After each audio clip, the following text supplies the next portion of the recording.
పాత్రికేయ మిత్రులందరికీ కూడా హృదయపూర్వక నమస్కారాలు. ఈరోజు గౌరవ మాజీ ముఖ్యమంత్రి జగన్మోహన్ రెడ్డి అనంతపురం జిల్లా రామగిరి మండలంలో పర్యటిస్తూ పూనకం వచ్చినోడు మాదిరిగా అట్లే ఒళ్ళు పూనకం వచ్చేసింది. ఆయనకి అధికారం పోయినప్పటి నుండి ఎందుకు పూనకం వచ్చినట్టు మాట్లాడుతా ఉన్నాడు. మాట్లాడితే పోలీసుల మీద పడతా ఉన్నాడు, ప్రజల మీద పడతాడు.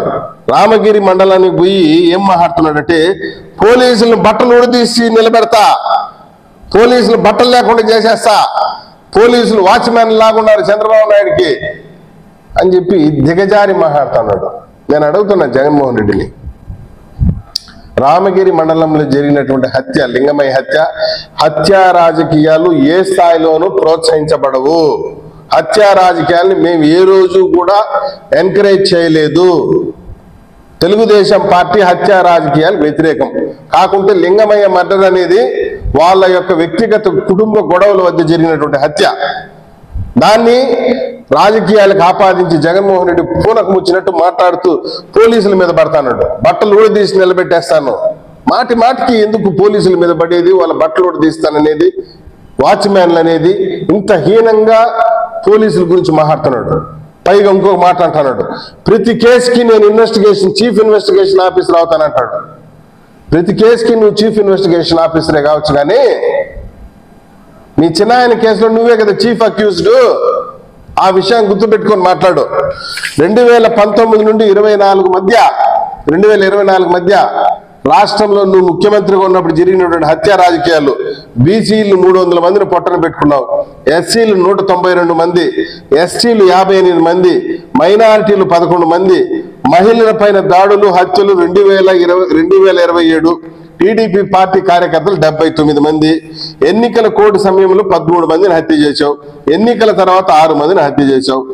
తెలుగుదేశం పార్టీ మరియు ప్రతిపక్ష పార్టీలపైన తప్పుడు కేసులు 2005, జనసేన కార్యకర్తలపైన 2014 కేసులు, బీజేపీ కార్యకర్తలపైన 69 కేసులు, అమరావతి రైతులపైన 267 కేసులు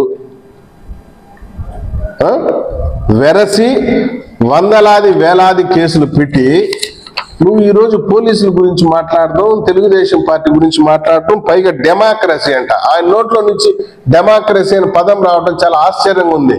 నీకు డెమోక్రటిక్ వాల్యూస్ ఉందా అని అడుగుతున్నాను. డెమోక్రసీ అనే పదానికి నీకు అర్థం తెలుసా అని అడుగుతున్నా. రాష్ట్రం బీహార్ మాదిరి అయిపోయిందంట. బీహార్ లాగా చేసింది ఎవరు? నువ్వే కదా. ఈరోజు పూనకం వచ్చేసి అధికారం పోయిందనేసి బట్టలు కూడా తీసేస్తానంటే, నువ్వు చేసినటువంటి హత్య రాజకీయాలకు నేను ఇప్పటికి 1000 సార్లు బట్టలు కూడా తీసుకొచ్చి. కాబట్టి జగన్మోహన్ రెడ్డి, గ్రామాల్లో జరిగేటువంటి వ్యక్తిగత హత్యల్ని రాజకీయ హత్యలుగా పురమాయించి శవరాజకీయాలు చేయటం అనేది కరెక్ట్ కాదు. సవాల్ని చనిపోయిన వ్యక్తిని పరామర్శించడానికి వచ్చి జై జగన్ అని అర్పించుకోవడమా నీ ఉద్దేశము? అదేనా పరామర్శించడం అంటే? కాబట్టి పోలీసుల్ని, ఉద్యోగస్తుల్ని కించపరిచి మాట్లాడడం అనేది నీకు తగదు. ఇప్పటికే నీకు తగిన గుణపాఠం చెప్పున్నారు, భారీ మూల్యం చెల్లించుకుంటావు. జగన్మోహన్ రెడ్డి ఈరోజు లింగమయ్య హత్య గురించి పదే మాట్లాడుతా ఉన్నాడు. మరి పుంగునూరులో రామకృష్ణ అనేటువంటి వ్యక్తిని నీ వైసీపీ మోకలు అత్యంత కిరాతకంగా చంపేస్తే ఎందుకు దాని గురించి మాట్లాడటం లేదు? ఎందుకు దాని గురించి ప్రశ్నించడం లేదు? రాష్ట్రంలో జరిగినటువంటి ప్రతి హత్యకి వైసీపీ నాయకులే మూలము. ఈరోజు లింగమయ్య హత్య ఎట్లా జరిగింది అనుకున్నావు? వైసీపీ పార్టీలో ఉన్నటువంటి పార్టీ నాయకుల మధ్య ఆధిపత్య పోరుతో లింగమయ్య హత్య జరిగింది. దానికి పరిటాల రవి గారిని దూషిస్తావు, సునీతమ్మని దూషిస్తావు, శ్రీరామని దూషిస్తావు, ఎక్కడ అంటావు, ఏమంటావు? మతిస్థిమితి లేనోడు మాదిరిగా, పూనకం వచ్చిన మాదిరిగా డెమోక్రసీ లేదు, బీహార్ అయిపోయింది, అదని ఇదని మాట్లాడి నీ యొక్క నైతిక విలువలు కోల్పోతున్నావు జగన్మోహన్ రెడ్డి. నన్ను అడిగి ఏదైనా మంచి డాక్టర్ దగ్గర చూపించుకో. పరిస్థితి పూర్తిగా దెబ్బతిని చిప్పుపోయినట్టు నీకు.